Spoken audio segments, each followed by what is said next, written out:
How you doing, guys? Welcome back. It's LSP. It's currently the 10th of May 2022. I'm going to do the afternoon market update for Bitcoin, Binance, general market, and then we'll jump over to UST. Just want to show you something, bring your attention to a couple of things. So the broader market, not really much has changed since the morning update, but I will say there's not really been that much movement, since this last drop into liquidity.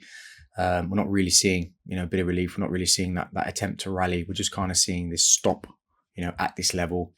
Probably go a little bit sideways, maybe throughout the night, in the wee hours of the morning. We may get a little bit of movement, probably to sort of 33,000. But again, are we really seeing anything that we can sort of hang our hat on and say, wow, that's a really nice response? No. So going to maintain the caution, going to maintain sitting on my hands. Personally, for me, because of this stop just here, so where you can see prices effectively just, took a pause just there before it continued again. We had the first initial movement, then we had a bit of mess. Price kind of stabilized a little bit, up and down, up and down, up and down, and then we start to go again. So because we've had that pause here, price had an opportunity to rebalance a little bit and then start a fresh move to the downside. This is worse because what happens is if it starts to accelerate and gain some legs, the range that could potentially go could put us all the way down to around about 25,000 in terms of Bitcoin's ranges, how it moves, the buys, the sells, the accumulation, distribution, all that good stuff, right? So definitely something to be keeping an eye on. Certainly not something that we need to be engaging with right now. Keep your powder dry, relax. Don't let the market entice you into doing anything that doesn't make sense. And whenever you're engaging with the market, you need to have confidence in what you're seeing. And right now, I have absolutely no confidence in the market right now. Binance, a little bit deeper. What's interesting about Binance is that its lows over here are actually quite low. It's unlikely that Binance is going to be hitting sort of 200 to 210. The only way that Binance hits these levels is Bitcoin basically crashes, right? And really just starts to drag the rest of the market down. But I don't see that happening. I think it's probably just going to be a progressive bleed. And obviously, there are some other factors in play, UST obviously being one of those, in terms of how Bitcoin's moving at the moment. But again, there's a lot of OTC stuff going on in terms of over-the-counter orders, and buys of Bitcoin in reserves. And some of that, some of those reserves that were used, right, are, Bitcoin that was bought over the counter. So ultimately, it's very unlikely that that's going to affect price itself. What we see on Bitcoin is basically just exchange traded Bitcoin, and us as real retail traders, professional traders, from institutions and stuff like that. But these big boys, these big players, huge projects and so on, they're not buying Bitcoin on the open market. They're buying it where they know they're going to get an awesome deal and they can just stick it in sort of cold storage. So we're never going to see that reflected on the charts effectively. So Binance, again, okay, I'm not too worried about Binance. And to be fair, even if Binance does dip a little bit, you're looking around about sort of 280 to 240 range. It seems like it's a bit aggressive. Nobody really wants to see any of these, coins down at these levels, but ultimately, they are discounted at these prices. Ethereum, for us miners out there, I feel is a lot stronger.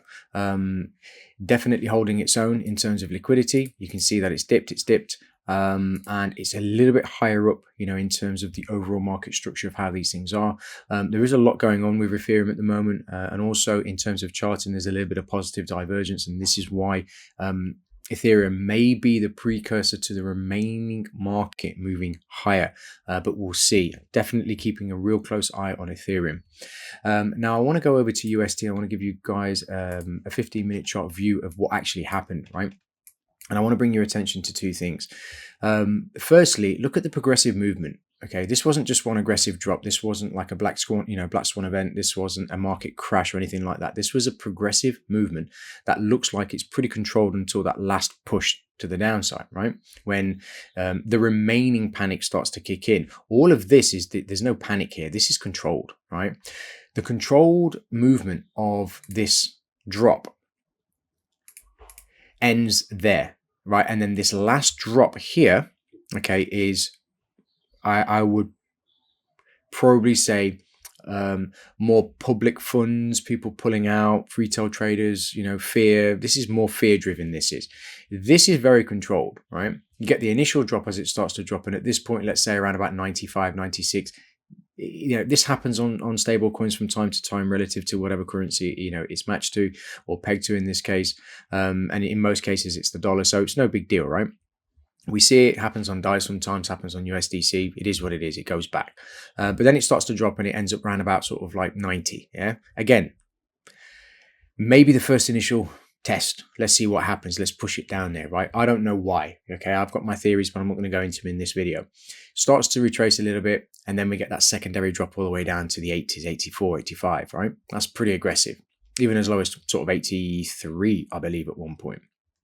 So that's more of an aggressive drop. But again, arbitrage opportunity here, arbitrage opportunity here. There are people trading this, people paying attention. Now, look at the time that this starts, right?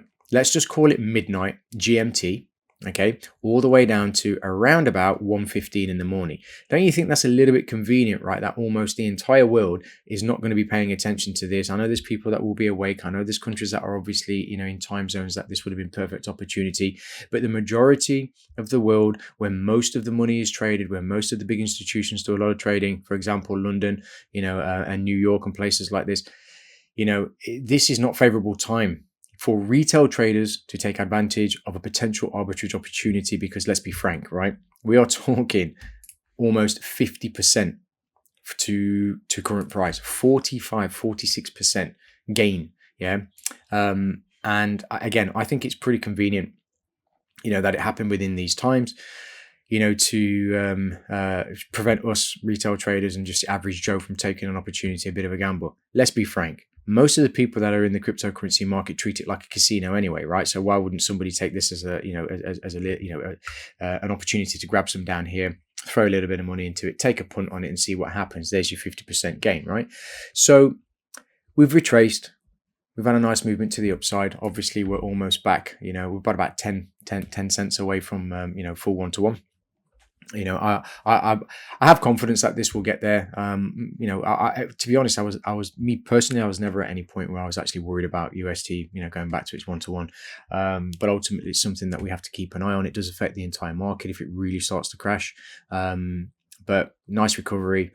You look across the board, and to be honest, let's be frank. If we go over to Bitcoin, right, and we had absolutely no idea what happened on UST, does that look like anything's happened in the market other than the drop that we're getting into liquidity, right? So when we have a good idea of what's going on and we have our levels noted, we know what we're seeing, we know what we're expecting. When this movement happens, it doesn't surprise us. It doesn't feel like it's an aggressive move. It doesn't feel like a crash. It just feels like it was going down. It's a rally within this downtrend, and this is the next leg, right? So it's controlled movement. It's nothing crazy. We expect it, we're aware of it, we have confidence that it's going to happen, and this is why we can sit back and just relax and let the market kind of unfold. And when you're like that, when you see the opportunities arise in certain areas, you're much more likely and much more confident to take those opportunities as they come, because you're not worried about any of this. You're expecting it and you're aware of it. So with all of that said, I'm going to leave it at that.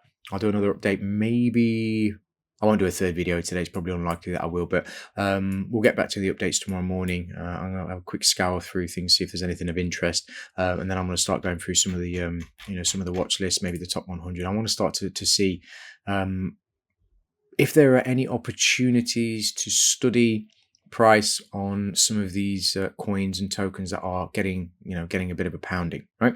So with that said, guys, have a fantastic day or evening wherever you are in the world, and I look forward to speaking to you in the next update. Ciao, ciao.